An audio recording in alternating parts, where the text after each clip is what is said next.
Hey, hey. I'm going Hoo. So we're here, and now I'd like to bring my birthday present to me that I'm giving to you, or I'm sharing with you, George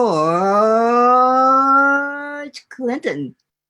And there he is, almost like magic. He is there. So, hello. This is Nona, and it is my birthday. And I've got on my P-Funk mask, and I've got on my sunglasses, and I've got on a mask on top of a mask, because we have to be all masked up as we are all you say other things, but all masked up. So this is what I wanted to do for my birthday, was to be able to have a conversation with my homeboy, my home slice, my home, actually home man, homeboy, who we've known each other for a long time. And it's always been really, really, really cool to spend time with him, to catch up when we see each other on the road. And just, you know, when you've known somebody for a long time, it's just really, and who's really warm when you see them. And it's just like you haven't been apart. And that is what I feel when I see George every time. You know, when I would see them back in the day, in between day, yesterday, and today. So as a gift to myself in this COVID virus time when we can't be with each other, I asked George if he would be my birthday present to me today. And because of NJPAC and their series that they're presenting, they helped make it possible, along with Danny Capellian, Joy Collingborn, Asa Arnold, and Carlin Clinton. So this is really, really great. This is Yay. Hey. I'm going Hoo. Yes, exactly. What up, girl? What up? The dog in the house. The dog is in me. How you doing? Watch out, any cats around. Happy birthday to you. Happy birthday. Thank you. I know. Look, hey, we're still here. Hey, we just getting started. Yes, Corona didn't get us, right? No, I put a foot in Corona. The road didn't get us. Nah. We've been through these things before. We know how to duck and dodge. This is true. You know, traveling in the South in the 60s, Yep. and doing shows and dealing with the racism and not being able to stay in certain places and not being able to eat in certain places and not being able to, you know, even go to the bathroom. So. Okay. Yeah. We've been through it. We've been through it. We know how to dance our way out of our constrictions. Yes, exactly.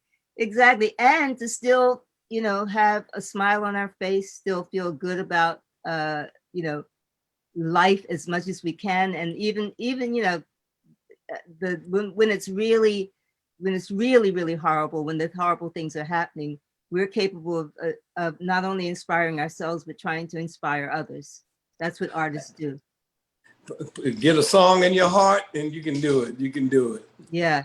You know, so you know, having this time just to like be with you and talk about different things that we've talked about before, but I just like to talk about them again, and maybe some of the people who are tuning in, fine-tuning their frequency and finding us here in the universe. I wanted to ask you, because I'm sure you've probably been asked this like 1,000 times, but I'm going to ask you again. What is funk? Oh, funk is anything it need to be to save your life. Funk is do the best you can and then funk it. Once you learn to do that, do the best you can and then just say funk it. Musically, a lifestyle, anything, it all comes together once you know you've done the best you can, and that's same way with music. You just get in there and do the best you can and let go. And you know, you heard him say in Star Wars, use the Force, Luke. Yes, yes. You use the funk. Use the funk. I mean, once you turn it loose and put it in the funk hand, funk is its own reward. Okay, this is the Church of Funk, I think. It's something like that. But yes, like the psychology of funk. Yes. Yes. Yeah. Is it a state of being? It's a state of being. I mean, like I say, you do your part, do the best you can, and then it's a state of mind. You let go, and it takes care of itself. I mean, on the stage, we just get into a groove, and then we just let go. Let go everything you think you knew about it. Once you get that, some people call it get in the zone. Once you get in the zone, I don't care if you dancing, if you singing, if you playing ball. When you get funky with it, you just let go, and it takes care of itself. Yes. You know, and funk, like I said, I do the best I can, and then I let it go. Hey, funk it. Funk it. Yes, funk it. All right. That's going to be my new mantra. Funk it. Okay. Yes. So the other thing I was thinking about too, when I was thinking about like funk, like when was the first time you felt the funk? Oh, I think, you know, when I used to watch my mother when she was, you know, hear a record that she liked. Yeah. And she would go, oh, my, oh, you know, and I've learned to feel where that point was at when it hit her like that. Yes. And then I started to realize, okay, it was probably she was listening to B.B. King or Ray Charles. And I realized, oh, that's that good spot in the song. It makes you, in church, you say amen. Amen. Yes, yes. You know what I'm saying? It's the same thing. It's that same feeling. The spirit. You know, yeah, it's an affirmation that, okay, that was it. This is it. And I felt it like, then I guess I was 9 or 10 years old. But by the time I started falling in love with music, it would have been with Frankie Lyman. Oh, okay. That was the funk of the 50s, the early funk. It was called doo-wop. Doo-wop. But it was still funky. You know, they had bass singers, ball, ball, ball, ball, ball. That was funky then. Yeah. You know, that was our funk. You know, like in the 80s and 90s, you got spit to beat. That's the funk of that era. Yes. You know, everybody have their own eras. Now, when we got in the 70s, we were doing that whoa, hi, hey. Yeah. We didn't even have no lyrics most of the time. I was just talking shit. And you know, and I think I saw you do that a few times. Huh? Yeah, you see we do it for hours, just chant the groove, and that was funky, you know. And James Brown made a big thing. He just said anything he felt like. Jump back, kiss myself. It don't matter what you say. Once you're in that zone, once you feel in the funk, yes, you can say whatever you want to say. Wait. So James Brown, right? His title was Godfather of Soul, but he really was Godfather of Funk, or are you Godfather of Funk and he was Godfather of Soul? Well, I guess I started preaching funk. I started making sure I wasn't going to stop saying funk because I watched rock and roll.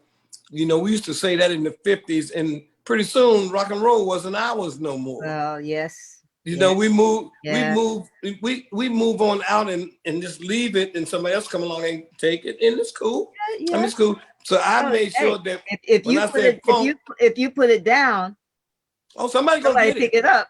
Somebody gonna pick it up. You can't be mad at them. I ain't mad at them, but I wasn't gonna let that happen with funk. Okay. I made sure that even when we wasn't on the charts, I'm still gonna be preaching funk. Because it wasn't about a hit record, a hit single. Yes. It was about a hit album. Yes. And a hit career. And when you look at it like that, albums last much longer than singles do. Singles are, you know, it's good to have them because that's where you make your money real quick. Yeah. But if you got a hit album, you know, say if Jimi Hendrix, he only had 3 albums out. I mean, in studio album.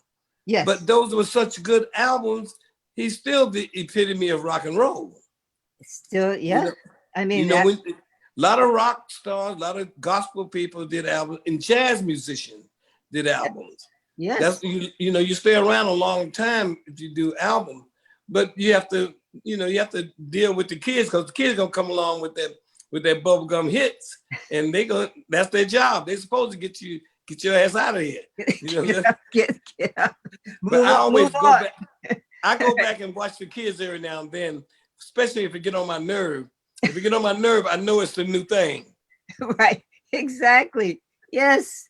And I think for me, it takes me some time to sort of like really find somebody who is doing it to a certain degree, to a certain level, right? Because not everybody in the game is going. If they get on your nerve, real bad, that's usually they're usually doing it pretty good. Then yes, that's the best way. I can't wait on myself to feel it, to know what they're doing, to know what I'm listening at. I got to rely on. If it's getting on my nerve, it means that they're trying to get the old man out of here. And I'm gonna pay close attention if it get on my nerve. Because it's usually is the next one. Yes, you're right. Because like I said, in the 50s, we got on our parents' nerves with the bow, bow, bow, bow, bow. Yeah. I understood that, and we got on, like we was at Motown, we got on their nerve with whoa, ha, hey.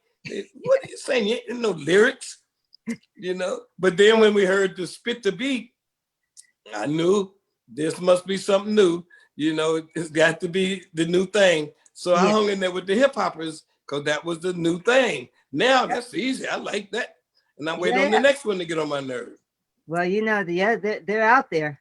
They're out there. Yes, they're out there. They're all over the internet, and all they need to do is to have it like coalesce at some point, and somebody becomes the king of whatever that is. Whatever the new one is. Yeah. So now the other thing that I wanted to to talk about, like going a little bit towards the, how people saw Labelle, how people saw P-Funk, and at some point Earth, Wind and Fire, and some of the other people during that period as Afrofuturistic, in terms of that we were we were in the future. We were some of the things that we were talking about, like space and traveling, and a spaceship, which you happen to bring to the world, to the world stages, right? And so I know a lot about the spaceship. I know a lot about the mothership, and but I don't know whether underneath that, because I know Art, I know you, George. You be putting stuff out there on the front for people to look at, but you got something under the hood that you want them to catch up to later. So the mothership was not just a silver foil thing that looked like, our idea of a spaceship. I know you had some other stuff going on underneath there. Well, I put it like this. Once we did Chocolate City, I tried to put, us as a people, Black people, in places you didn't perceive them to be, in the White House and that whole, and once that worked so good, I tried to find the next place you didn't see too many of us. Yes. And I was a Star Trek freak. I love Star Trek. So I know you didn't see too many of us in outer space except for Aurora. Exactly. Okay. You weren't going to be in the future, dude. No, they didn't plan for us to be in the future, but I'm going to be in the future. You're going to be. Yes. So I got me a spaceship. You remember? I got your boy Larry Legaspi made the costumes for you. He made them for us. Yes. Jules Fisher was doing the props on Broadway for Cats and all the other big Broadway plays. And I told him I wanted something to take me out of this world. I want a spaceship.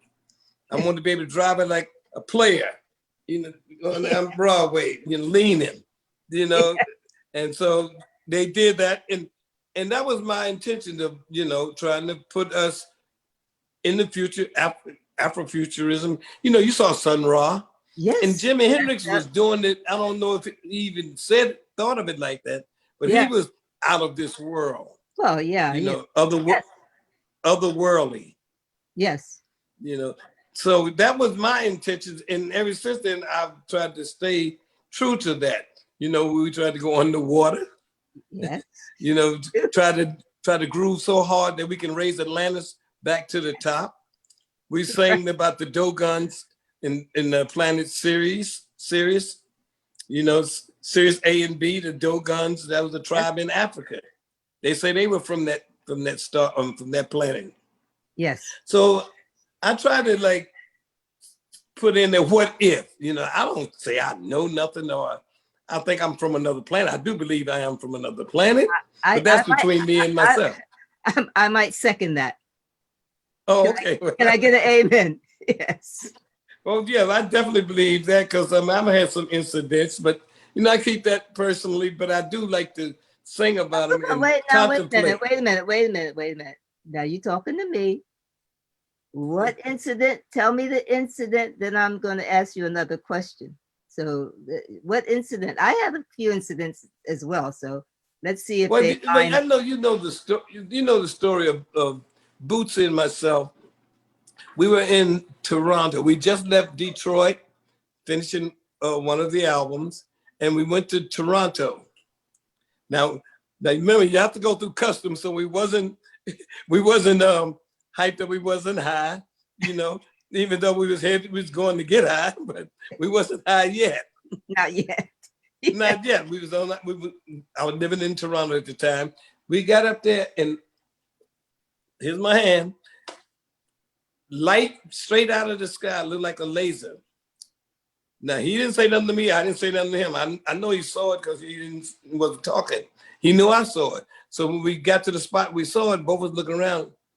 I said, "You saw that too, huh?" He said, "What was it?" I don't know. So we left it alone. Just okay. It was a light. 5 minutes later, we get off the highway. Now we riding down a country road in the woods. The same light come right down through the trees about a block in front of us. On the opposite side of the street that we were on, it hit right as soon as that hit, it hit it on the same side that we were on again. And the third time, it hit the car. Right where I was sitting at on the hood, you can see it beat it up, you know, like a thermometer, mercury in a thermometer. Yeah. You know, Yeah. like oil and water had beat up and roll off the car. Now, neither one of us said anything because it was like bam, bam, bam. All the street lights was going out. Now, this is what's weird. The street lights were going out. The first light we saw was weird because we saw it in daylight. This was like 10 o'clock in the morning. We saw it in daylight. That was the weirdest part about it, that we saw it in daylight. We never thought about that again for like 10 years. We went on to the house, the street lights was going out, everything was getting dark. We pull up to my house, my daughter come out, Barbarella. So y'all look like y'all seen the ghost. We just sat there and say nothing. And she said, "Give me a hug, I'm going to bed." Now, it's supposed to be 10 o'clock in the morning. It didn't occur to us that the street light's going out and she going to bed. That's nighttime. Yeah. We never related that time sequence to years later. That, wait a minute, if we got there at 10 o'clock that morning, why would the street lights be going out? Yeah. And why would she be going to bed? But we both knew we saw something. It hit the car and all the street lights and everything was going out the car. No cars on the street but us until we got to my house. Pitch black. And we didn't even talk about it. That's how Boosie thought I should know about it. He expected me to have the answer. And I'm like, I don't know nothing about it. And we couldn't put it on the fact that we might have been high, because I would have quickly said, "Oh, it was the drugs." Yeah. But we didn't have no drugs. Well, maybe it was like a delayed drug reaction. Well, it could have all of that possible. All of that's possible, Yes. but Wow. But for then, I mean, and we had just finished the Mothership album. That's Okay. Okay. so but I'm trying not to That's get all spooked out about it, but no. I That's definitely believed in it. From then on, I started studying a lot of stuff, and oh, well, I believe it. I'm looking for it any day now because I mean they seem like the government is getting ready to tell us anything they can to throw us off all this bullshit that's going on. well, there's a lot of times. See, somebody heard us talking. That's the government calling Yeah, now. they beaming there. Checking on George. But I mean, that's also like Sun Ra, right? Sun Right, Ra said he was from Saturn, right? right. That he'd been brought here from Saturn, and that he was going to go back to Saturn and actually create a world for Black people, right?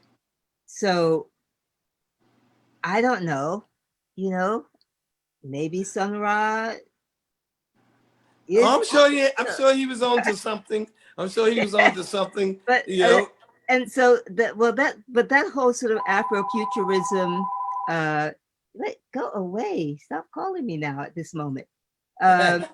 It's probably people calling me for my birthday or something, but anyway. So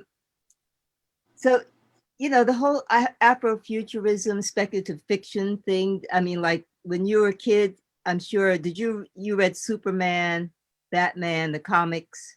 Did you read like Archie with Jughead and all of that, Little Lotta? all of that. Yeah, I mean, but the sort of like the futuristic ones were the ones that I really loved, right? And but did it never seemed strange that Superman or Batman, that none of them were Black? It never seemed strange to me that they were all white. It never even occurred to me. And Yeah. I don't know whether did you ever think about it at all? Well, no, not really. I never thought of it until we got to Star Trek. Yes. Once we got to Star Trek, and then I realized, oh, wait a minute, I Wait a don't minute. see us in there. They had one girl in there, and then I was wondering maybe the Klingons. They look like some dudes I might know. Exactly. And they had some other ones, the Romulans. Oh The yes, Romulans. yes. They had an attitude. They would put a foot in your butt every now and then. That's true. Okay, all right. Yes. So yeah, we were probably there, but not really identified. No, Right? it's the same as everything else. Yeah. Wasn't gonna cop to the fact that we've been here. We was here before anybody else. And none of that was, that's a known fact. Everybody say the first people they found was in Africa. Yes. So it makes sense. But it was kept. It wasn't in our books. It wasn't in our history not at books. all. Not Matter of fact, it's just now becoming awareness that everybody wants to know and everybody's willing to learn. Yes. Not everybody, but a lot of people. Yeah, the majority of the people. I mean, that our history books did not reflect the truth or the truth of the evolution of America or the evolution of the world. Of the world, really, the world. I mean, yes. We didn't even know Indians was here except for the cowboy and Indian movies. Exactly. And, Tonto, Lone Ranger, Yeah. So, I mean, I think there's a lot of work to be done just to really correct a lot of what has been omitted in history. And then also to give young people or people coming behind us or behind even my nephew reminded me today that I have great nieces and nephews, but so that for them who are like just turned a year old, for him to be able to look at books and see himself, it's really important. And to feel, that's why it was so important that Boseman and Black Panther, for young Black kids, young Black males, to see a superhero that looked like them, right? And so that's all that is really important. That's why I wanted to ask that question, because I was thinking about it. Like I never even thought that why are all the comic, you know, Betty with Archie and all the female in the comics, none of them Yeah. were of color, but that's what I read, you know. Yeah. And you know what's really weird is the fact that somebody actually thought about that, Yeah, leaving it out. I yeah, mean, it wasn't like accidental. I yeah. mean, you would think that maybe there's accidentally, but No, no, that was a part of the plan. You yes, know, when all people, oh man, are created equal. You wouldn't consider you nope, wasn't equal. You nope, know, nope. You were you not. wasn't, and You were. didn't expect you to come and claim it either. Yeah, no, you were not a man. You were not a full human being. Yeah. You know, 3/4 But of. now, Oh, hey, we yes, got the dance floor now. yes. We on the dance floor, and when we get on the dance floor, we don't never want to get off the dance floor. Well, that's the worry. That's the worry. Yeah, I mean, you can see, like, take for instance in the music business. Yes. Once Motown hit the scene, Oh my it was goodness. like, damn, they had all top 10. They had 7 out of the top 10. Absolutely. And then you look around, here comes Stax and Philadelphia International. Yeah, I can Yeah. dig it. Yes. And consistent. You know? And it's Yes. good music. But hey, do what we got to do. Yeah, exactly. And you know, when you also, I was going to ask you also in relationship to that, like, you know, there were no books that, in terms of, you know, going from the comics to more like, you know, fiction books. All the fiction I read pretty much was not written by, in fact, until later, you know, when I was in Right. my late 20s, early 30s. Yeah, did I discover Black writers of fiction like Invisible Man, you know, that particular book, Ellison's writing. You know, at first I didn't get it.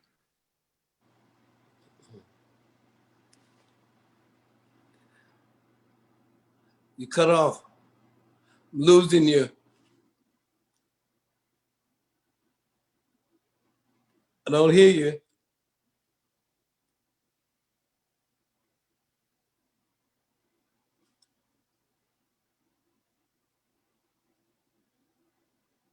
They cut us off. Can you hear me? Can you hear me?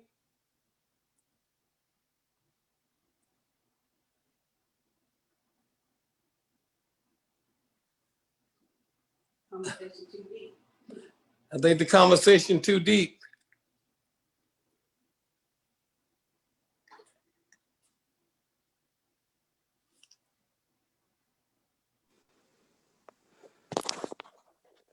Can you hear me? There I you can go. hear you, but I one hear you second. now.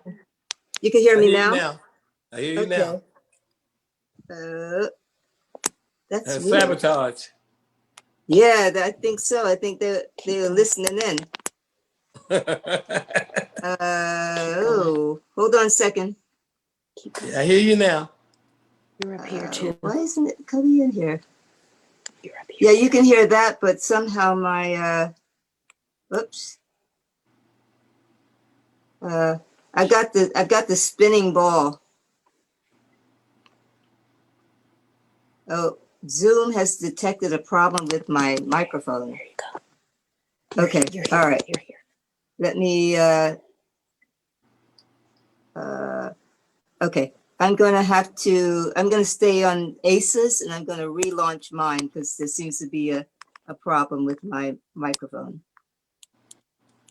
Why am I? That's Area 51 is butting in. Exactly. Okay. Let me relaunch my Zoom here. Okay. So you still there? I'm here.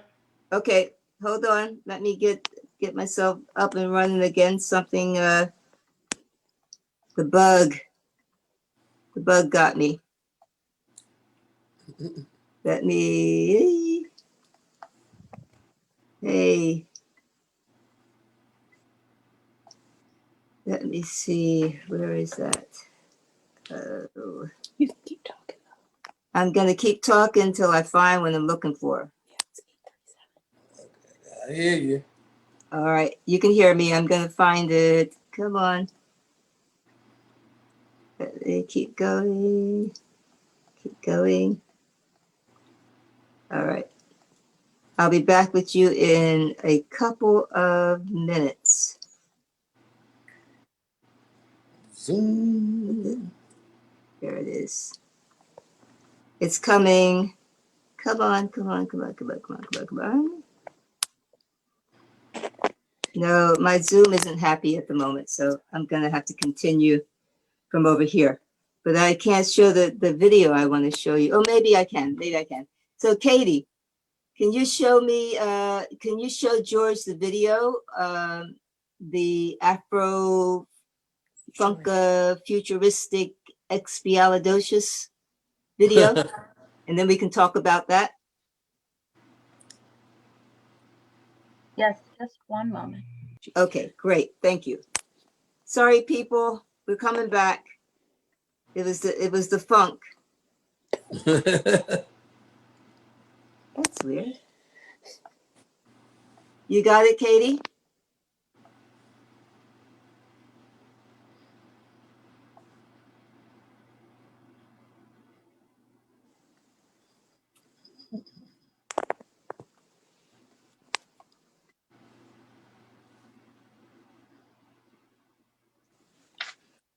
Yes?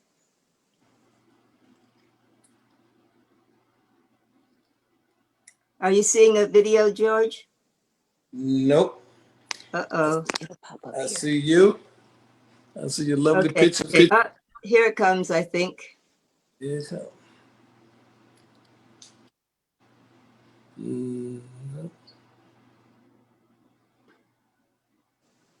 see a playlist. This is a video mainly about, Ralph Ellison and Bearden, the painter, and their relationship with music and art.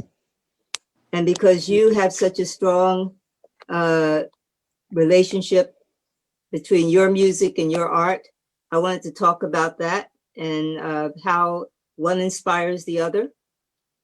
Oh, Because I have a feeling that, just looking at the paintings that I've seen that you've done, the work you've done, I've seen that I can see your music in your paintings. yeah. And I just started relating them to each other. The action of actually painting is the same way I mix songs or write songs today. Not the old way, but just throw everything on there and start mixing it until I like what I'm hearing or like what I'm seeing. Because I'm colorblind, so that's pretty much how I paint. And so I definitely related to the tone, the frequency, and the same way you do with music, just like mixing a record. yes, The EQ. yes. So when you're painting and you're, I mean, again, it's like getting into that place, getting into a zone. Do you feel about painting like you feel about funk? Is there, okay. Definitely. So when you're there, do you have those same moments where you go like, whew? Yeah, oh yeah, definitely when it started making sense to me, because like I said before, I start off just off the top of my head, like when you're freestyling and singing or rapping. The same Right. thing I do with painting. I freestyle, just throw the paint on the canvas and start mixing them, and have no idea what I'm gonna paint or what it's gonna be. But as it started grooving and the strokes started feeling, like a dance, after a while, I start seeing something that makes sense, that looked like something, and I start down that road. And if it don't pan out, I remix it with some more and keep blending it till it started feeling good. it's pretty much the same process. I mean, Yeah. I didn't realize that art and music was so close together. Frequencies and tones and all of that is pretty much the same thing. You know, I guess it's the same with poet too, with people that do poetry. Yes. It's pretty much, you know, it's pretty much the same thing. Like I say, I don't know what I'm doing at first, but when it started getting to that point that it looked like something, I'd be, ooh, this is that. Ooh, this feel like that. Ooh, this is, you know, it might be a green person, but yes, that's true. you know, lately since the pandemic thing here, I've been into the viruses and bugs, and you know that concept stay in your head. So a lot of the characters I've played lately is bugs that's not only viruses and bugs, but they're coming in and out of dimensions, like traveling through dimension through portals. That's my excuse for the weird looking bugs that I'm coming up with. They're traveling through time and dimensions and all of that. So that gives me a good excuse to not to, like say, funk it. I'm just gonna go ahead for it. Yes. So, but have you like looked at other artists that inspire you? You know, from going all the way back to like, you know, early painters like impressionists or painters who like, I mean, some of your stuff reminds me of Basquiat's work. But definitely that. You know, him, of course, because I was around during this era, and you know, Warhol. You know, I knew people that was real close to them. You know, and they used our music a lot to paint. So I'm that one definitely. Now the artists that did our album covers, Pedro Bell and Overton Lord. Overton lived with me right now for the last 15 years. So being around him, you get to know pretty much all the artists, the different styles, and because he's a real painter and been doing it for years. But yes, I'm just now beginning to be able to appreciate people that, you know, when somebody say, oh, they look like Basquiat or Dada, and it's most of the time it's the nerve. They're actually saying your nerve is like that. Because when I look at those artists painting, they had a lot of nerve. They did things that a lot of people didn't do, and I understand what that means. So yeah, I'm just now actually getting my lesson on the different artists. You know, I mean, I know Whistler's mother and paintings like that, but Salvador Dali was one of my favorite. You know, and that's probably because that's probably because I was tripping so much, and all his paintings look like, you know, melting clocks on cactus. yes, Look like a tab of yellow sunshine. absolutely. And actually, he wrote one of my favorite. He wrote one of my favorite books. And let me see again. Sorry. Can you turn my video on?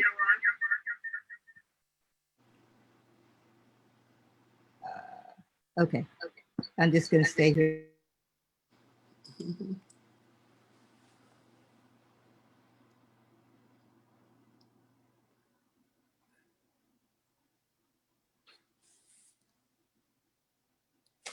So I'm still here. You can hear me? I hear you. Matter of fact, I hear you 2 or 3 times. Yes. You're easy.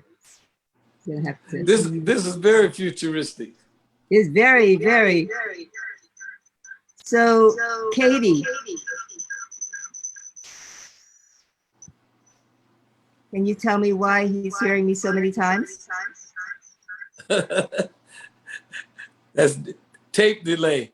Yes, you need to be on the same video and sound. So I'm trying to keep the same. All right.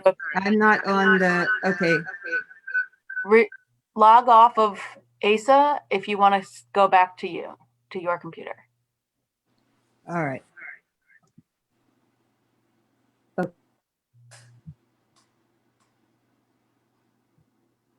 Can you hear me, George? I hear you. There you go. Can you hear me? I see you too. Nope. I see you. I hear you. Oh, rat. You can't hear me? Can you hear me now? I hear you. Yes, you can. I hear okay. you. All right. Then Can you I hear can't me? hear you. You can't hear me.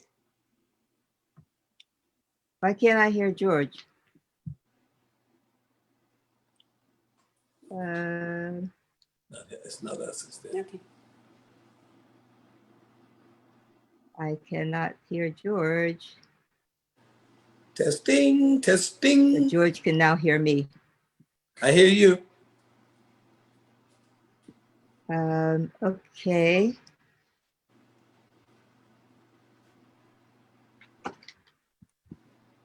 You know why I can't hear Testing, George? testing, testing. He can hear you, but you Yeah, I Testing, can't hear him testing. for some reason.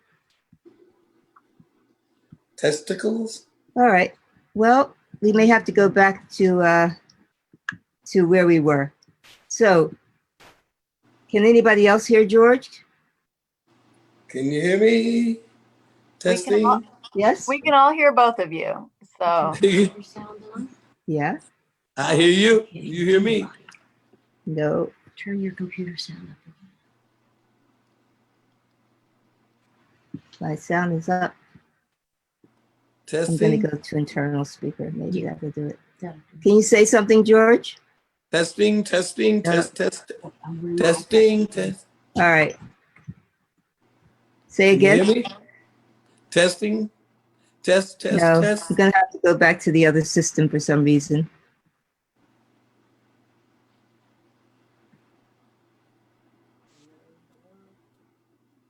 Oh, that's a drag because I've got some stuff. Mathematics. Oh, now I can hear you.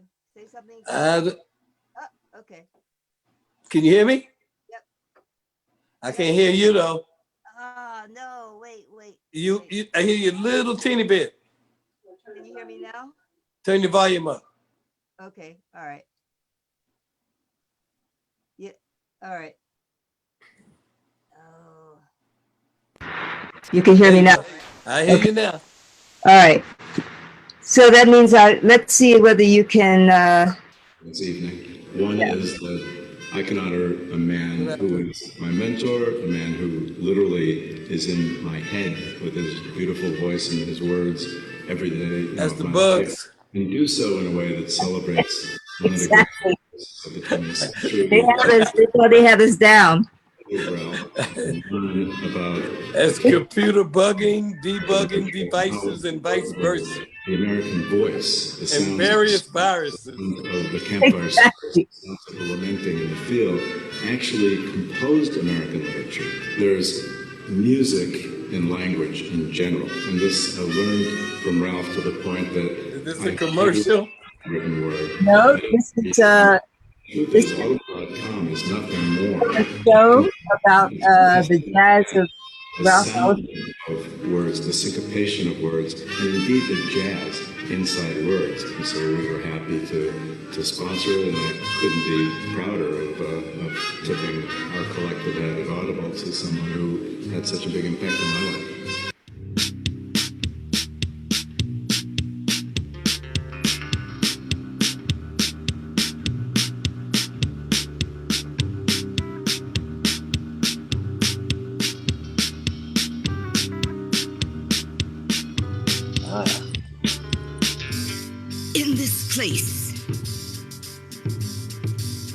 In this place, I awaken in this place.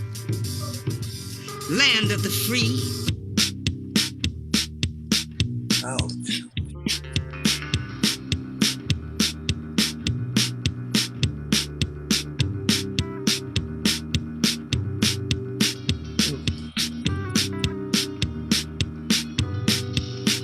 Ouch.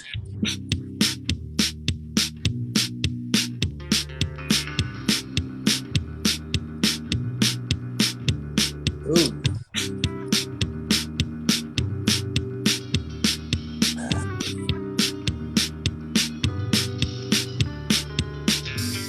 In this place, place, I awaken in this place.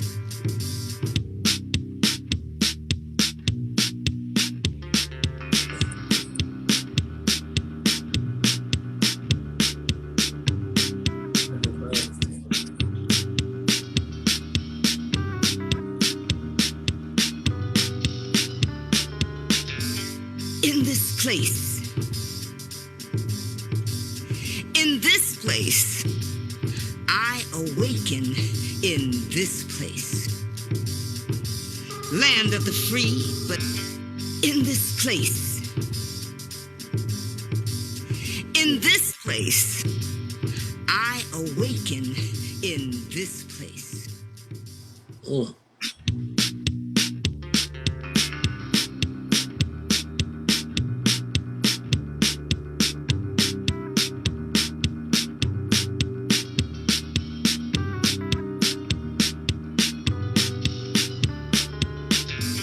In this place. In this place. I awaken in this place. Land of the free. Wow.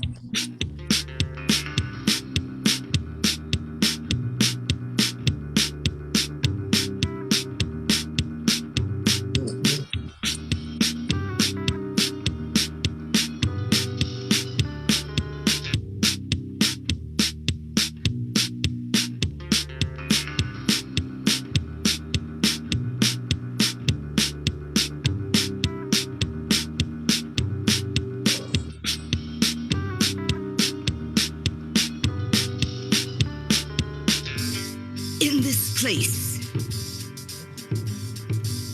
In this place. I awaken in this place.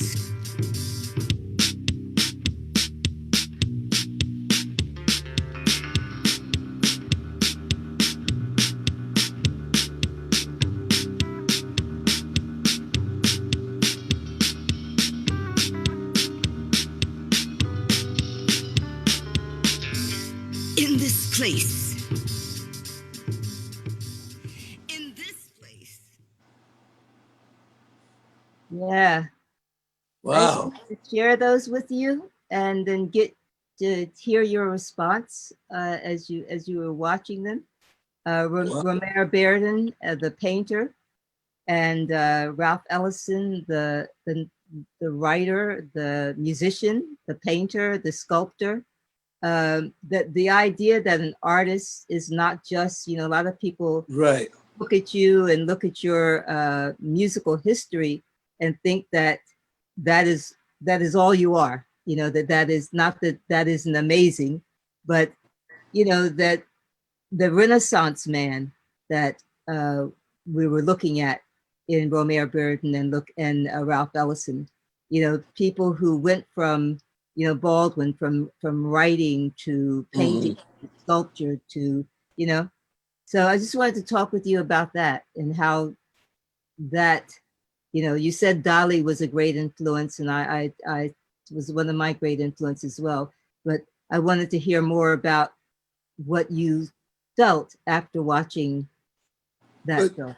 I saw a part of that. I just saw it looked like looked like one of Miles' paintings too. Miles Davis. He was one of the first ones that I realized that as an artist, a musician, it's possible to be creative in all kind of directions. And now it makes a lot of sense to me now because it's just creativity is creativity. It's just what you have to work with, and it's an expression. And once you let go and start doing it, it actually you have your own thing. So I'm not surprised that a lot of musicians or a lot of painters or sculptors, a lot of artists becomes painters. It makes sense, and you experience, especially you experience the world all around the world. You get a chance to see all different variations of things, so it opens your head up to do your reproductions of what you've seen, whether you know it whether you think of it like that or not. It's still in your head. It's Yes. still there. And if you're a creative person, it can come out lots of ways, especially if you lock down like this pandemic thing, locked down with nothing else to do. Yes. I bought every canvas they have in this little town. And when they run out of canvases, I start painting birdhouses. Yes. Wait. You have to let us see one of your birdhouses. We're also gonna look at a video of your studio, your where you work as well. But let us see one of your birdhouses first. Okay. You have one there? Wait, she gonna give me one of the birdhouses. Okay. All right. Yeah, you know, it was on Anderson Cooper. Anson Cooper. He was on tonight. Oh, tonight. And he was. It's online now. I just watched it just for you. Yeah. Oh, okay. I'll have to catch it. I'll have to check it out. Yeah. Here she comes. Here's the birdhouse here. Cool. That's great. Wow, very cool. Are you doing what are you using to paint? Like are you using spray paint or spray paint, acrylic, spray paint, all kinds. Anything I can get my hands on. Okay. Do you use oil paint at all? Oil, I got oil. Yep. Yeah, I find oil is just, I don't like it that much. You have to be patient, I think. Right? Yeah, we have to wait for it to dry. I'll be all over it. I do it a little bit at a time, not. Yes. But yeah. So, you know, like I said, Anderson Cooper, he was on the night. And another thing, you know, the day is John Lennon's birthday too. Yes. I just did a thing with them about his birthday, and I told them that a lot of them is on here now watching you. I told them it was your birthday. Huh? Yes, you did something for John's birthday? Yeah, with the John Lennon bus, you know, the school thing. Yeah, yes. And we was talking about yourself and him, and I was surprised. Y'all got the same birthday. Same birthday, and so does Sean, his son. Oh, no kidding. Yeah, we all have the same birthday. Oh wow, that's really, you got some good company. Yes, some very good company. He's a good artist too. Yes, he is. Sean's excellent. You know, it's so funny because I live 3 streets kind of away from where John and Yoko lived. Oh yeah. Sean was born. So I spent a lot of time with them over time. And being Upper West Side, being New Yorkers, it was really, okay, thank you. My producer was just talking to me. Sorry about that, George. I was interrupted by my producer. Okay, I'm only kidding. I'm kidding. That was Asa. She came to help me. But yeah, you know, it's the Upper West Side. There was, you know, Ashford and Simpson. Yeah, I know. There, you know, right? I know the crew. I know the area. You know the area. I'm sure you do. So, but that's, and John also started drawing more than painting. That's what I'm saying. John, I remember him and Yoko with their books, they call it artsy fartsy. Artsy fartsy, exactly. But you know, also, you know, what I was thinking about with the Miles is that during the 70s or even the 60s, 70s, 60s, 70s, and into the 80s, album covers were really like, people really put a lot of time and effort and thought and creativity into album covers to have their style, to, you know, to say what was inside, you know, what was on the vinyl, what was in, and it got lost with condensing and going down to CDs and going down. That's what I miss most, because we paid a lot of attention to the album covers. I mean, that was part of our music, a part of the whole story. You know, the Funkadelic album, Cosmic Slop, that was part of our story. And then when we started doing the Mothership Connection and the Motor Booty Affair, Sir Nose, and all those characters, those were our Black heroes. You know, Overton Lord, like I said, he's a phenomenal artist. He's amazing. So we specialize in the covers, help tell the story of the whole genre of funk. You know, Yeah, because we didn't want just to be a singer group of singers. We wanted to be a thing. We call it Parliament-Funkadelic meant thing. It was thing, a a it was a thing. thing. It was, you know, you could do all kinds of entertainment and all kind of creativity. And you know, the art scene came along. So the costumes that we wore, like yourselves, Yes. was artsy fartsy. I mean, that was a whole thing of sometimes it wasn't nothing but a diaper, but when we Yeah. got ready to get glitter, we got really glitter. Yes. Hey, you know, I don't know how many people were going to think of like, okay, my costume is going to be a diaper. You Yeah, know, it's yeah, like it's gonna be. I mean, only like George. Now you know, like only a black band was going to do that. oh yeah, but you know, but we worked in barbershops. We made people cool, so we know what cool was. We Yes. had tailor-made suits in grade school. We Yeah. we knew how to dress. We knew how to, you know, we call it bagging. We knew Yes. how to bag. You know, we had sharp suits. I mean, as teenagers. So by the time we got to Motown and everything was glitter, it wasn't nowhere else to go. It looked like it wasn't as hip as the clothes we wore in school. So when the hippies started wearing jeans and with patches on them and holes in them, Right. oh, I know how to be funky. You mean funk is gonna be it? So we just threw the suits away. We couldn't keep the ties together. We couldn't keep them pressed anyway. So Right. funk came in handy. You take a Holiday Inn towel with Holiday Inn written on it and put it on, and you was decked out. Yes. You know, and so once that worked, we started going to the masquerade. I mean, you know, masquerade Yes. shops or Yes. Yes. any. We start wearing any, and the sillier the better. Exactly. You know, So and wait. then when I tell you when the play Hair came out, Yeah. Yeah. we were already dressing like that. You know, and when we realized, oh, they look like us. We really went crazy then. And then by the time we got the mothership, you know, we got a big budget from the record company. It was Yes. time to go back glitter, but I wasn't gonna go back to no regular suit. We had to get Larry Legaspi to make those ermine tails and Yeah. everything else. Yes. We had to stop because, you know, the animal rights people didn't play that. So we had to get fake fur, but it still was the best of the fake fur. Yes. Yes.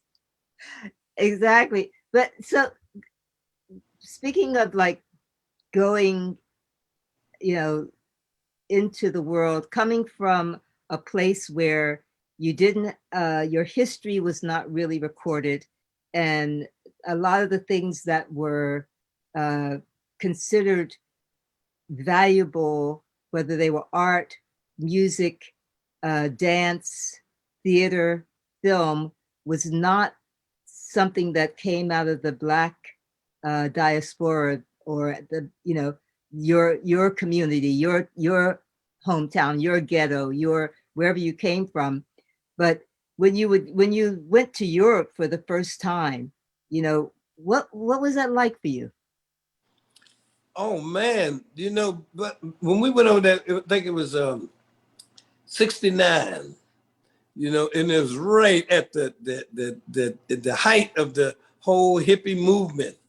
You know, so we thought we knew what was going on. You know, we was down in the village on West 4th Street. We was, you know, we knew what the haberdashery was like. Now, Yeah. but once we got over there, they were doing it with such pride. I mean, Yes. it was like they go to church like that. They was, I mean, that was their regular thing on Canopy Street. You know, we started, Yeah. oh Carnaby. man, then we realized we really had a lot of catching up to do. Yes. You know, so But, but what did it feel like, you know, like being a young Black man in Europe? Did you just go to London, or did you go to France and Italy and Spain?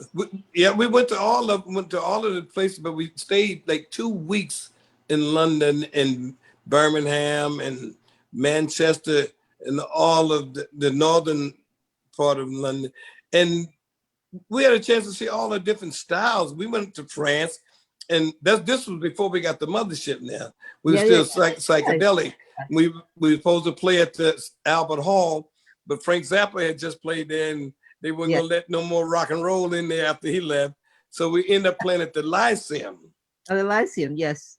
You know, so it was like, okay, this all the rock and roll stars, you know, the Led Zeppelin guys was there, David Bowie was there, all of the people that we had seen, you know, in the magazines was around. And Funkadelic, you know, we were just getting psychedelic, you know, the free your mind, your ass will follow. They thought we were the weirdest things in the world. And we was over there with Arthur Brown. Oh, yes. Did he set his hair on fire? Hey, he set the airport on fire.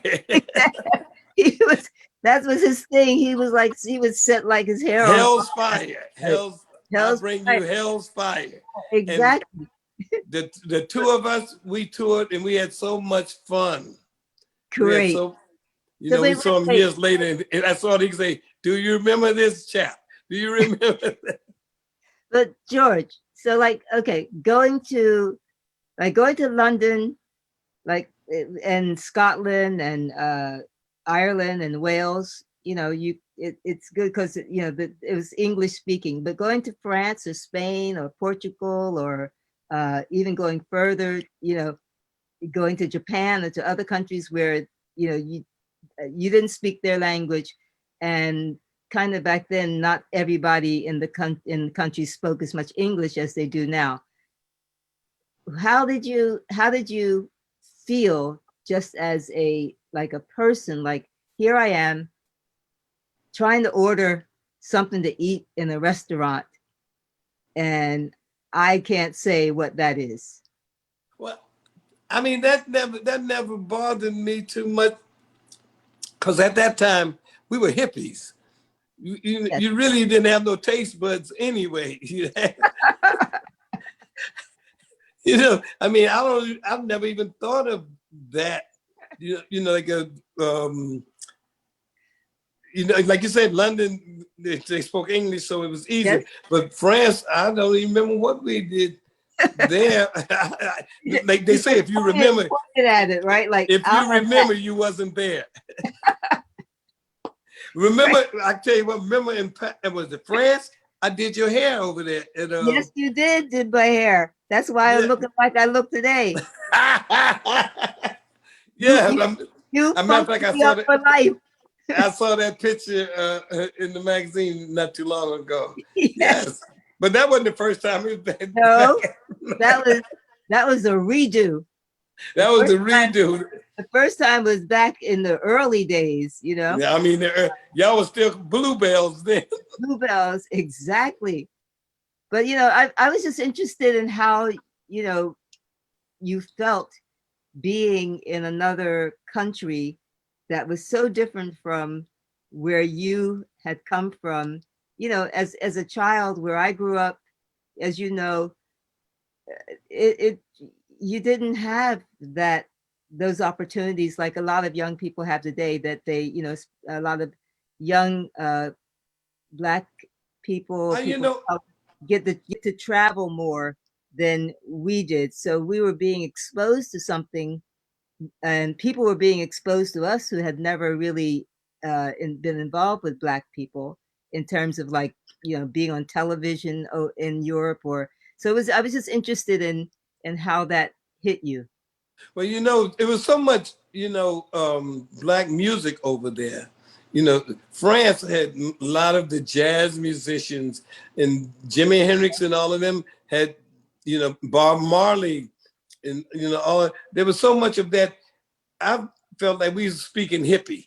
It wasn't no language. It wasn't no English or French or German. It was you speaking hippie, and pretty much you could communicate that, because there was only a few things that you needed to talk about. This is true. That's very true.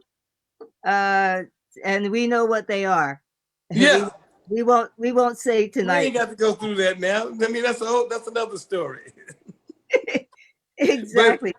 So Wait, now I want to show your the video of your art studio, your where you do your painting. So Katie, can you get that up so that we can so people can see that? All right.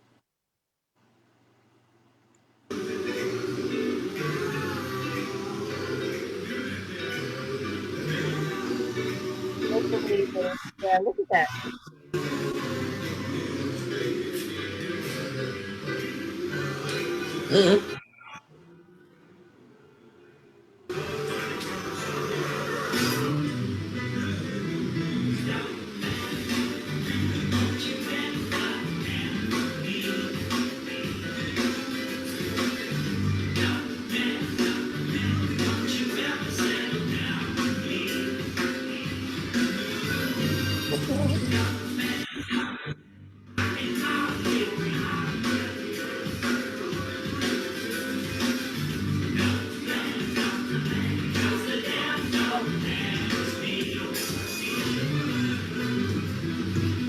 That's the thing right there.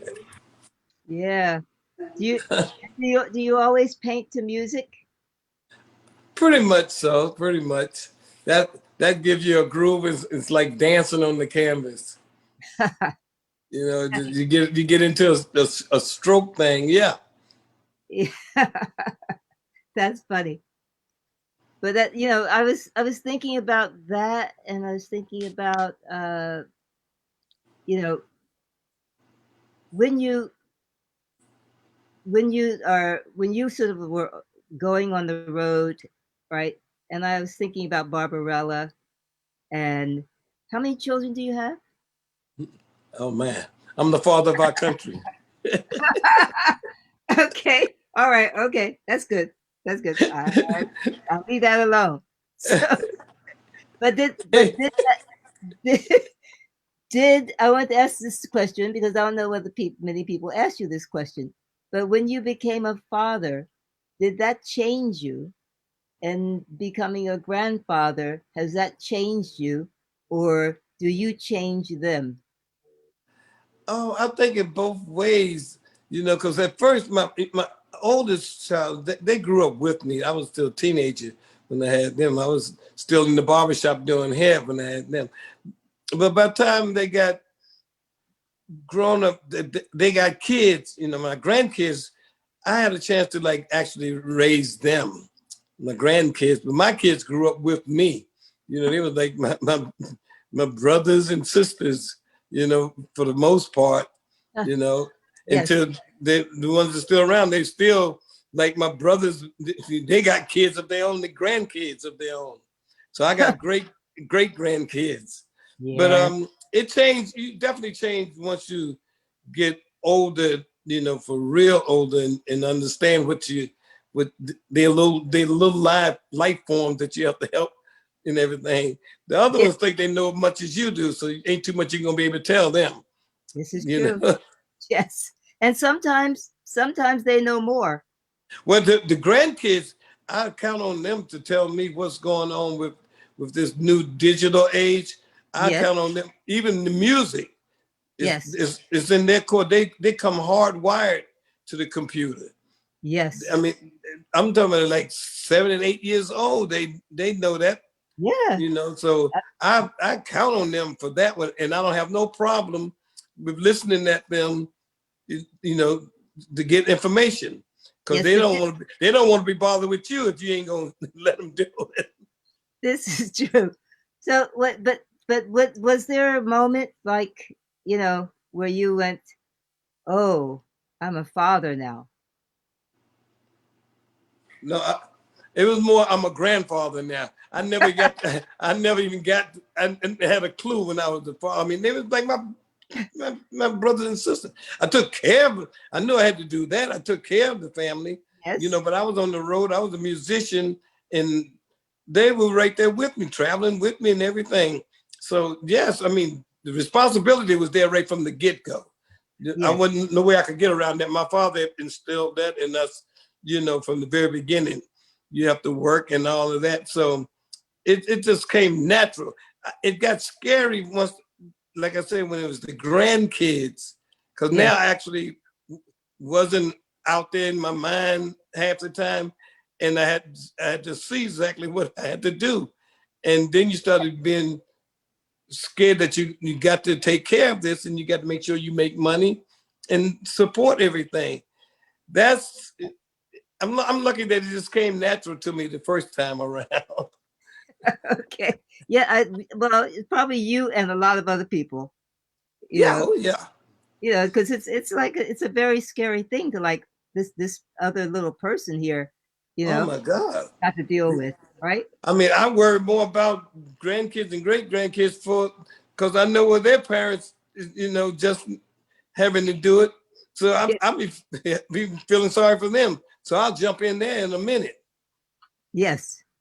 So when getting to that, just in terms of like being able to um, pass on some of the the experiences, your experience, the knowledge, and especially the vast amount of people that you've just worked with. I mean, just in terms of your influence, or the P-Funk influence on the Red Hot Chili Peppers, is just like all over what they do, and just thousands of other artists, whether they were sampling and like stealing early, but now I guess they pay for what they take.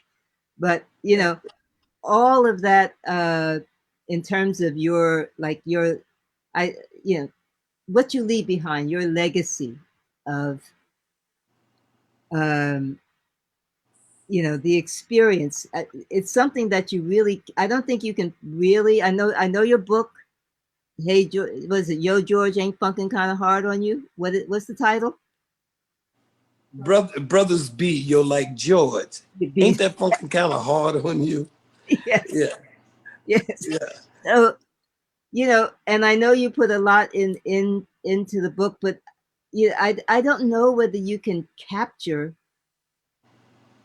who, what, you know, George Clinton in a book, Well, right? I'll tell you what, myself, I use Smokey Robinson was my hero. Okay. And if you know him, you know the personality. He's still Absolutely. so. My working with other musicians came really easy because I wanted to be like him with the Temptations and all the people that he worked with, and that was my dream. Yes. And as far as when people were sampling this stuff, most of the musicians paid for the samples. My problem was always with the record companies and the publishers. That's a Yeah. whole nother thing. That's another episode. That's another episode. I'm just Okay. coming to terms with that now. I'm Yes. just now, since Wow. the copyright recaptures is coming back, Right. the Right. legacy belongs to my heirs. So I'm Yes. more hardcore when it comes to that. I get a little pissed off when it's messed up now, because it's not Yep. for me, it's for my grandkids and my kids. Yes. But I never had a problem with working with the artists to this day. Like I just did a record with Public Enemy, and that to me is like the joy of being in the business, being able to work with all the different musicians, no matter what style they do. I felt good to be able to work with a Kendrick Lamar in this. Yeah. I'll be 80 years old my Yeah. next birthday. But So I'll be. what you bring to that is something can't they can't know, because they haven't been where you've been, right? Most of them is a little different with Kendrick. He was what you call old soul. Okay. He knew more than he was supposed to know at his age. So his was really interesting to work with. I mean, for that age, I mean, he done skipped a couple of generations, and he's Okay. talking to me like he's my age, and I'm listening, knowing that he's talking the right shit. I mean, he was correct.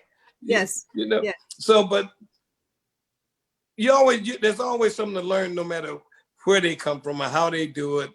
If it's the new thing, there's still something to learn. But learning to be able to get along with people, I think I was able to show them that the real valuable lesson is to learn to be able to deal with people, get along with people no matter what. And I find the best side of anybody that I'm working with, I look for the best part. The part that I don't like, I don't even deal with, I pretend I don't see it. Yes, You you know, just funk it. they're funky, you Funk know, it. and pretty much you can get around, you know, I ain't, you don't step on my toes because I ain't expecting nothing. I know what I want. And if I got that part, we cool. Yes, yes. So when I mean, I would think that it's similar in like working with Prince, you know, because yeah, and I think when you're working with other artists who are, um, you know, they're kind of like they know what they want and what they want to do, but they also are like hungry for what it is that you can bring to what they do, right? Yeah, that with Prince, that was evident there because he was one of those ones that really knew what he was doing. He knew what style he wanted to do. Like Stevie Wonder, he could Yeah, do pretty much all of it, and he knew exactly. what he wanted to do. But he also knew what he wanted from the funk. And Yes, it was funny because it cracks me up, and I'm like, you already got that. But it was the personality part of it, of dealing with other people and being able to hang out with people, a crowd, and he thought I was weird because I could just walk off stage and walk out into the audience and hang with folks. And then he tried, and they swarm him, and he couldn't get out of it. I said, but you can't yes, stop. You can't stand still now. If you're gonna do that, you can say hi, shake hands, but keep moving. Because if you stop, they're gonna take over. And exactly. he wanted to learn how to do that.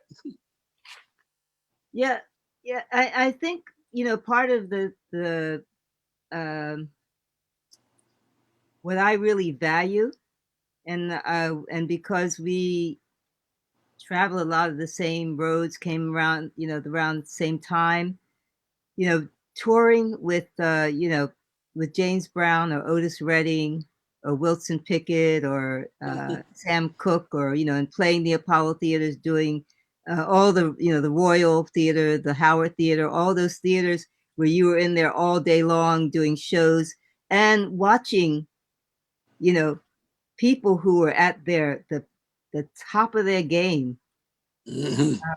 and not just one, but maybe 5, 6 people.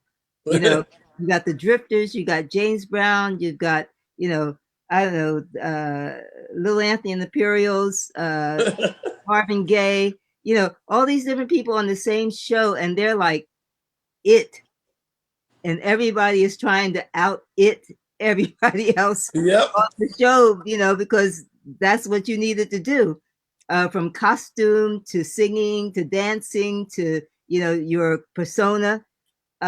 We watched the Tammy show, a bit of it the other night with James Brown, you know, and the whole please, please, please thing, and the cape and Danny and the band and going off and coming back and not gone and passing out, and you know, it's like if you I think if you and I'm really really glad that I had the opportunity of having that experience where we would touring with James Brown, and you could watch him every night, and you could watch the Bobby, the guy, the backing singers and dancers basically in the band.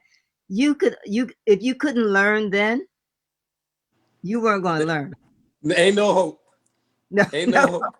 I mean, I used to go to the Apollo and stay there all day long, from the first show in the morning to the last show at night, and then on the weekends. So Yes. I pretty much knew everybody's routine, what song they was going to sing. So, Yes.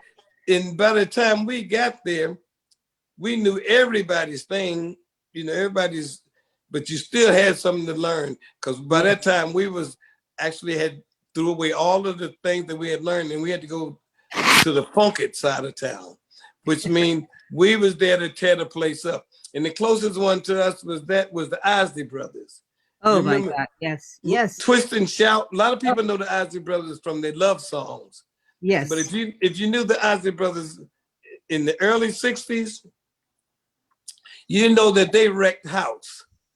When they was on stage, they tore things down.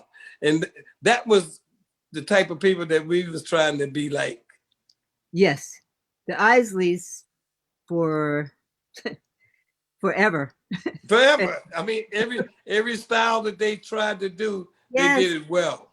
Yes. I mean, you know, Jimmy cut his teeth there, right? Yeah. You listen to, you see Ernie Isley today. You know, it's really, in some ways, there's a bit of sadness for some of the young people today because they don't get that. They don't get to experience that, you know? They will. I Yeah. mean, they will. It goes around in circles. It goes around in circles. This generation might miss it, but the next generation will find it and think they found something brand new. And next thing, I mean, look at what's his name? What's his name? Is he Funk you up. Oh, Funk, yeah. Yes. From Hawaii. Yeah. Yeah. I mean, he brings back all of those notions that you're talking about. Oh, yeah, yeah, exactly. Same. You know, I mean, even Prince really. Prince Yes. reminded me of James Brown, you know, and all those different dancers and singers. Exactly. You know? No, it's true. I just think the amount of places and time that we had to. Oh yeah. You know, the amount of shows that we did in a year, the amount of places we had to play, and you know, some places they didn't even have a microphone, right? Yeah, right. Oh, those were the fun. They sing on the floor with no stage, and people was on this. No, I don't think they ever got the chance to experience that singing in the gym at the schools. Yeah. I mean, you know, back in the sock hop days, you know, but it's also the amount of shows that we got to do or had to do is, you know, it's just, I think what it does is that thing called muscle memory that happens when you like playing tennis, being a tennis player, you just hit so many balls, forehand, that it just becomes, it's just the body, it's just connected. Your body know more about it than you do. Exactly. So that's Bruno Mars is the guy I was talking about. Bruno Mars. Yes. Yeah. You know, but that's the you know, the thing that, and when I say I feel a little sad for some of the younger people today, they don't have that kind of proving ground that a lot of people over, say, from the 60s to 70s and even to 80s were able to have. I think from the 90s on, it became, you know, the amount of places to play, the touring, how people toured became totally different, became the big, you know, it's my tour, I'm good, it's my world tour, it's just going to be me and, you know, maybe one person at the front of the stage, they can have the edge of the stage, I will have the whole stage, you know. Yeah. So well, styles do that to you, and I'm sure it's gonna be some new ones after this pandemic thing is over. Oh, it's gonna change again. Absolutely, and you're going to be at the forefront, right? They ain't gonna get rid of me. I'll be there with you. You know, because I moved on to using like these gloves to control my voice and stuff, right? They're called Mew gloves. So I use them to, I should have turned them on and plugged them in to show you. But I use them to control my voice, and you can use them to control your video, your lights. Okay. And so it's a whole thing. I can put, you know, I can control the reverb on my voice. I can control the music. Oh my God. Well, you see what time it is. It's definitely futuristic already, okay? Oh yeah. We're there. We're going there. And you know, and work, you know, the other thing I wanted to you know, talk about more with your painting. I know you had an art exhibition in Florida, right? Right, we just had, yeah. Yes. Just got an art manager just recently. Okay. All right. You got yourself So- an art manager. Yeah. Okay. So I mean, the people, you know, there. I'm sure that there's lots of people who just want, you know, can't wait to, you know, have. And I want to give a shout out to Vivian Chu.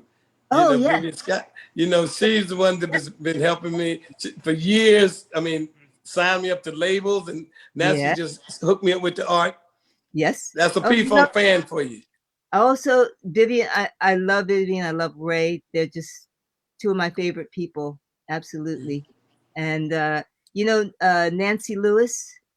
Nancy Lewis. Yeah, she died. I'm sorry to tell you that. I was so hurt when I heard that. She was she turned me on to that Northern soul. Yes. She was. I remember in the '60s, early '60s, when she said they was getting ready to buy all these old R&B records in Detroit and take them back to London and sell them in Birmingham. 20 years later, they was calling it Northern soul. Yeah. And I remember that so well, because I took her to Detroit and she bought all the records, and her best friend was Ina, your lawyer and my lawyer.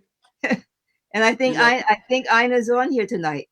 I think she's checking out. So I said hi, Ina. Shout out. We can open it up for a little Q&A.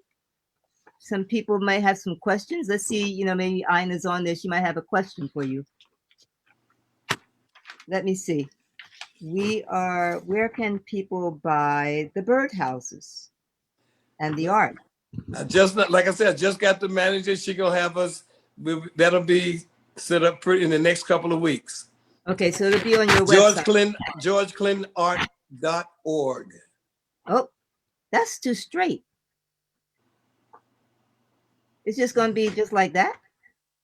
Well, until she get here and tell us what to do, I wasn't moving. I was just painting. I said, I'm not gonna do like I did with the music. I'm gonna make sure I get it right before I jump out there. All right. I thought you were gonna have like a name, like the cosmic slop of the art with the funk up in. Oh yeah, I'll do that eventually, but I want to. All right. So they can look at your website. They can check there for where they can purchase anything George Clinton, right? Right. And so, are you doing any music while you're in COVID lockdown? Got an album that's getting ready to come out called "Reaching for Litness." Oh.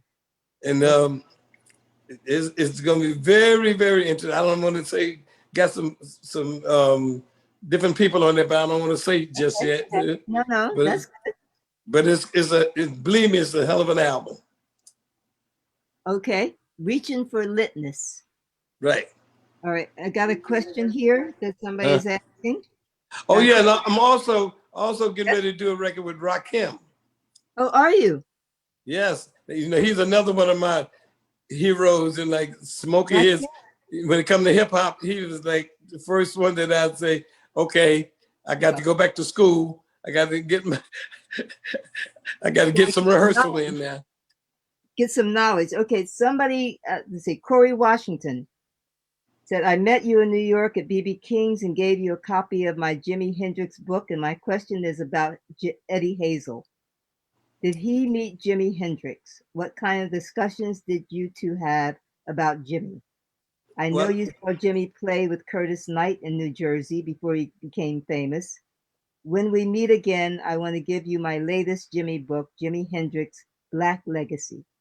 Thanks. And P.S. I met you. Okay, he met me as well.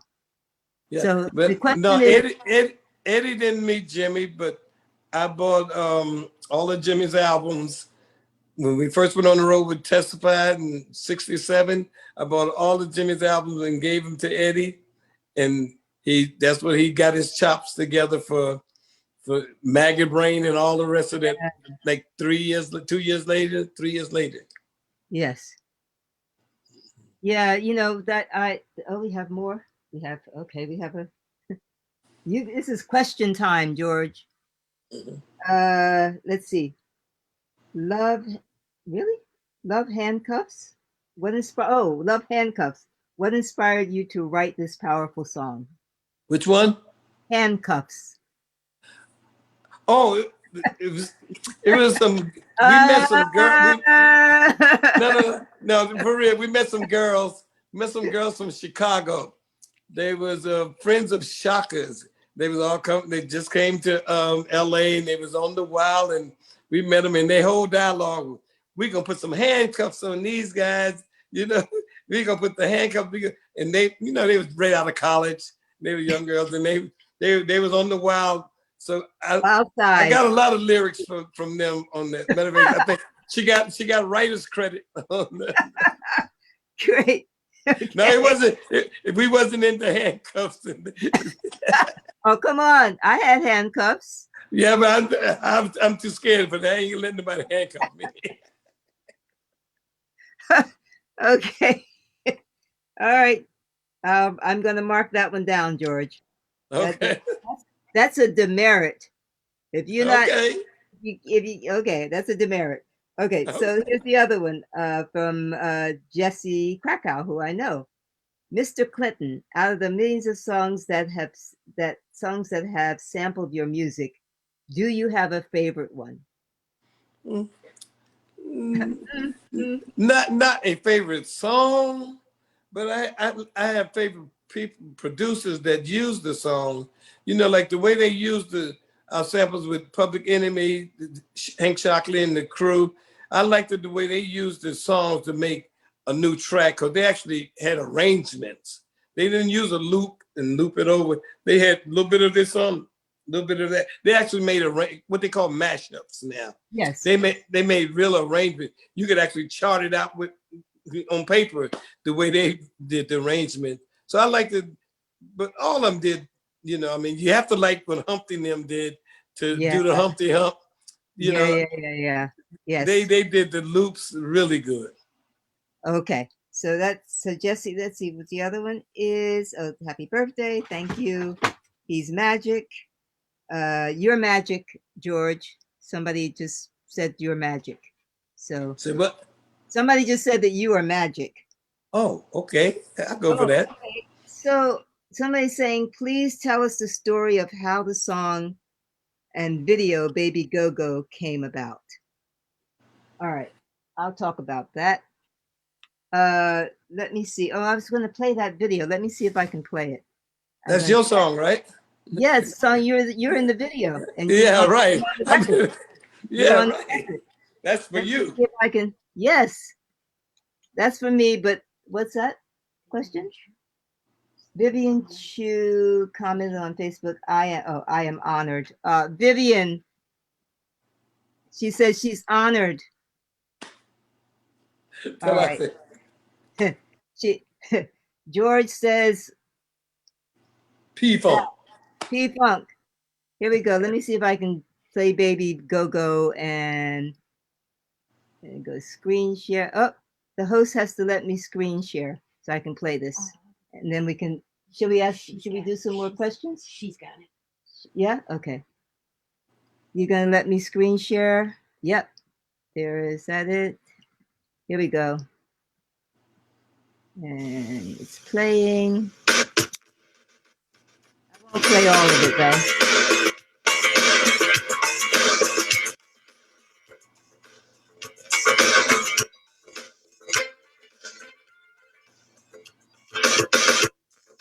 Baby, what can I do? You know I can't dance. It's me and you. Feeling is much too strong. You and me, we got to get it on. Get it on. Body move. Ooh, baby, I lose my cool. Something about you, I don't know. Makes me wanna go. Baby, get your body on the floor. All you really need to know. Whatever you do, just don't say no. Come on, baby, go. Baby, I really like your look. When you lay eyes on me. That's Ronnie, right? Waiting just to feel your touch. Your mind, your soul. Is that too much? Whenever I see your eyes. George.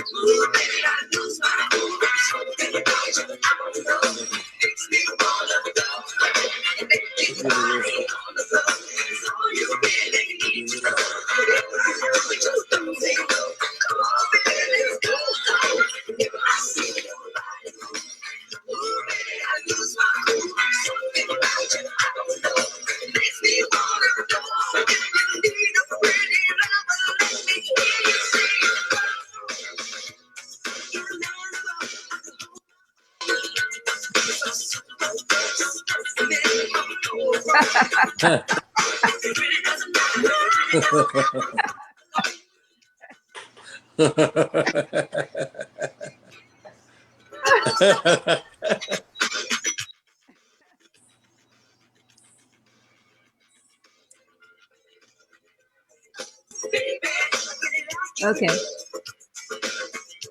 I just wanted to get to the part where you were dancing.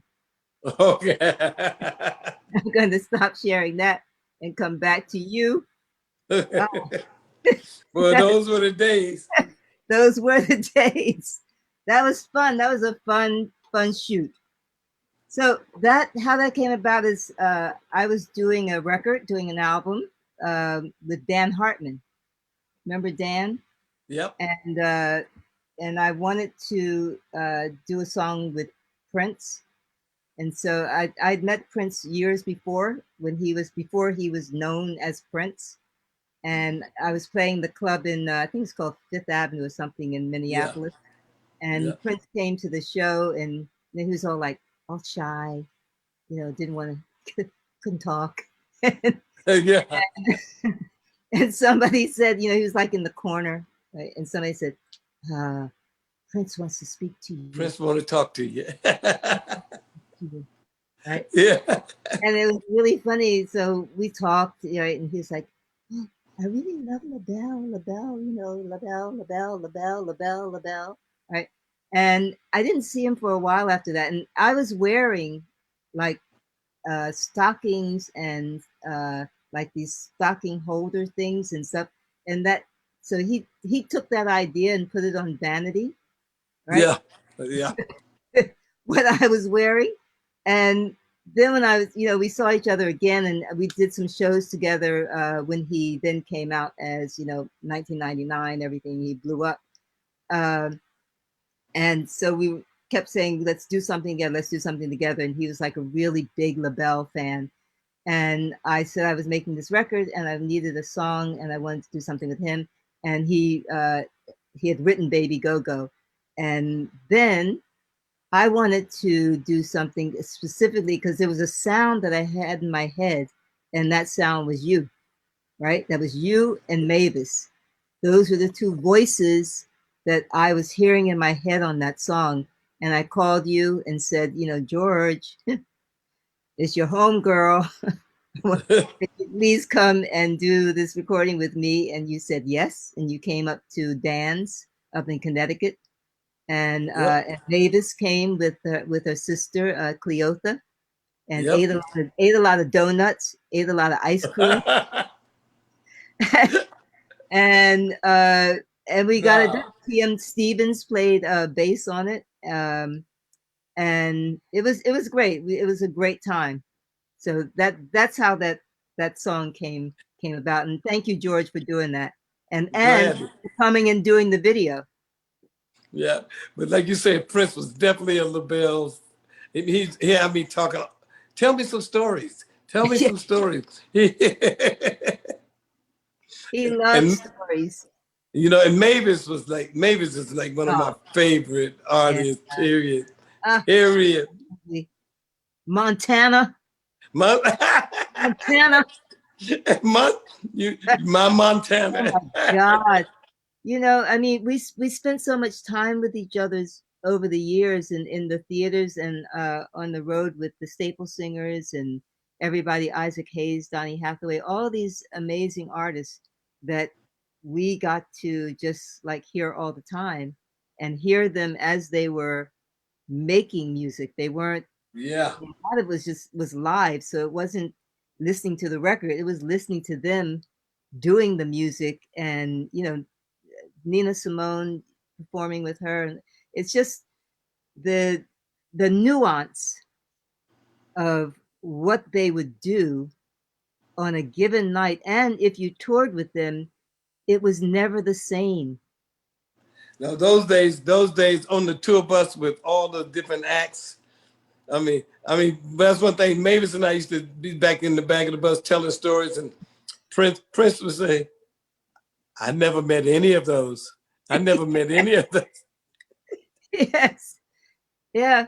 And and that's something too, just in terms of Prince. I mean, he went and brought into his music, people like you, people like Mavis, people like the horn player from James, Maceo, Yeah, he brought, because there's certain things that, for instance, recording to tape, right? yeah, You're not going to get that sound, because that recording was it.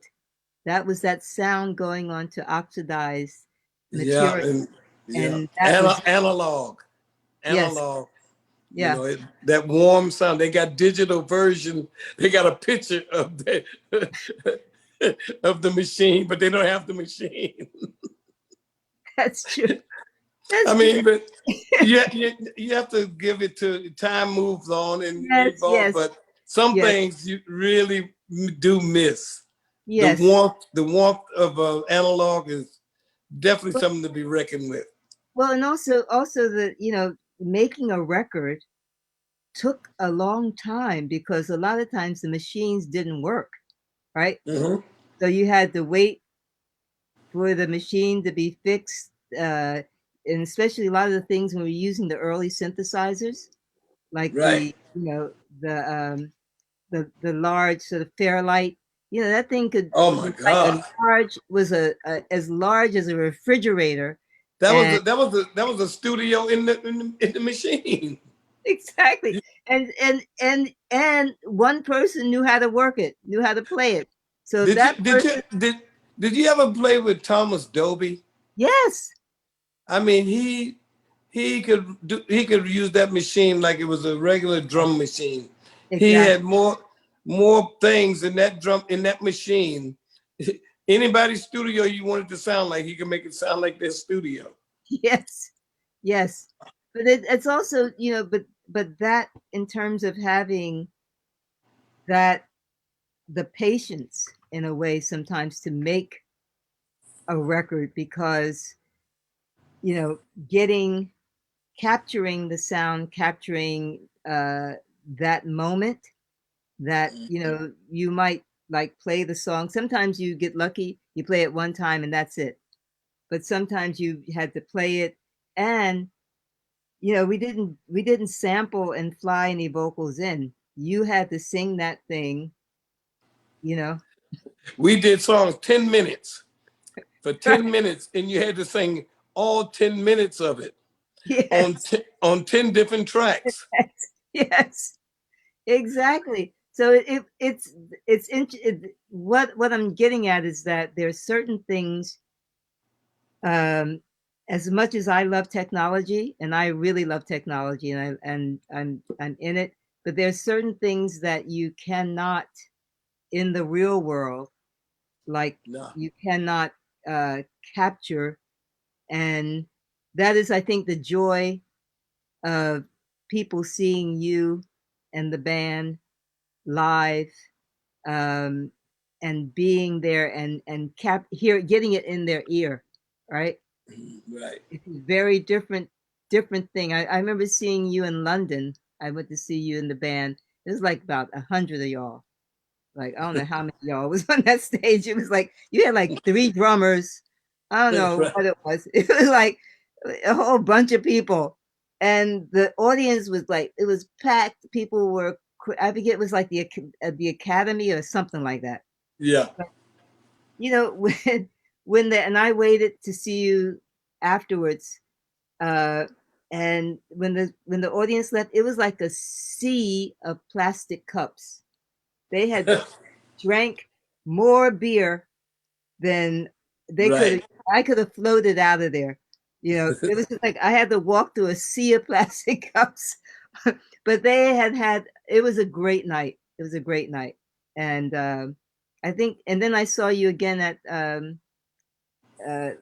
what is it, Lincoln Center, when Sly, when you were being you were being honored, and Sly was there. Oh yeah, right. Tell me a little bit about your relationship with Sly. Oh, well, you know that he was my hero. He is my hero for real. And we had so much fun, but we got in so much trouble most of the time. I mean, people just see us together, they knew we up to no Trouble. good. Yeah. I mean, even the police would just ride by and say, just for being together, we gonna lock y'all up. But we had so much fun, with like two kids, grown men, like two kids, just doing what we're doing right now, telling all the stories and all the lies that we done been through.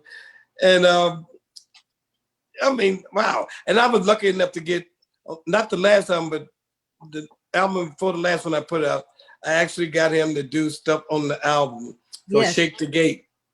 Yes. And that was I felt proud of myself because it's hard to pin him down.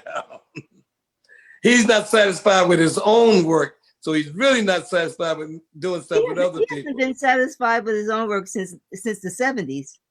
Right. I mean, he was always, he worked. Yes. He'd do the same song 100 times. Yes. Now he got versions of the song that sound better than most people's songs, but not for him. Yes, exactly. Now, he's hard to beat, but he's a fun dude.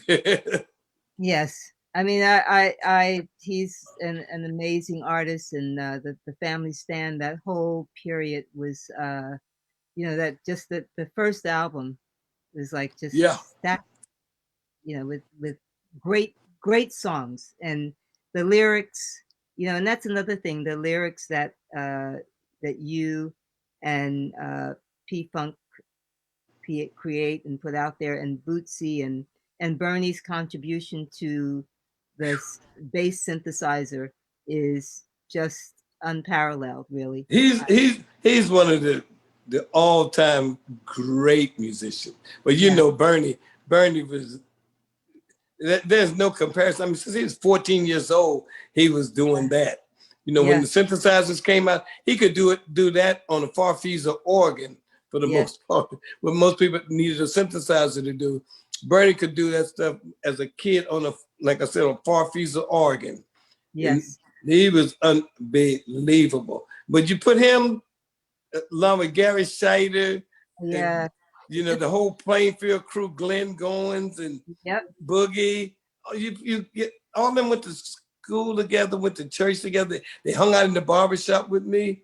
And they grew up to be just what they were as kids. We all knew they was going to be as kids. Yes. No, that's great. And I think that's also contributes to, the funkiness.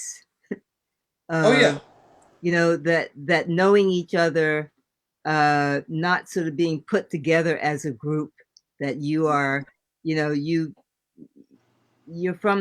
cut from the same cloth in a way, right? Yeah. And, I mean, that was it. They, like I said, they all went to grade school together. When I met them, Billy Bass was 9 years old, and Eddie was 13. I mean, they were all. Bernie was 14. They all was like that, and I was 20. Yes. So all of them, they grew up and learned their craft. They got Motown. I took them to Motown. They met everybody out there, so they had a chance to do that. And by the time we got a hit record, psychedelic rock and roll was happening. They was in it from the beginning. Yes. And when Boots and them came along, we just changed it to mixing the JBs with Motown, with Jimi Hendrix, and you had what we call P-Funk. P-Funk, indeed. Yes. So wait, so you came after the Bluebells. Yeah. I watched y'all. I watched y'all in the Barbettes. The Barbettes, yes, exactly. Oh, okay. All right. Yes. Okay. You remember that show? Yes, I remember the Barbettes, indeed. Yes. Okay, so that we got our record after But, yeah, Sold My Heart to the Junk Man. yeah. You know, Yeah. we didn't know what we were singing about. You know, I didn't know what you were singing about either. that's Billie Holiday. She was singing about junk. Okay. Oh no kid. Oh yeah. We did not know. We were singing like I sold my heart to the junk man now. So you know, it's like Oh, that was that was a Billie Holiday song? yes. Okay. School me. Yes. I got schooled later in life. I was like, huh? What? No wonder. Oh my No wonder God. no wonder the older people liked us, Who right? produced that record? That was Bobby Martin Oh, Bobby Martin. Oh my God. and I think Richie Rome. Okay, Richie Rome. Did you They know had Richie Barrett? Richie, yeah. Yeah, he did the Chantels and Yes, the Chantels. Yep. Mhm. That was like He- one of our kind of rival groups. I mean, the Chantels were like amazing. they were my heart in with the They were 58. amazing. Yes. Yes. Was it maybe?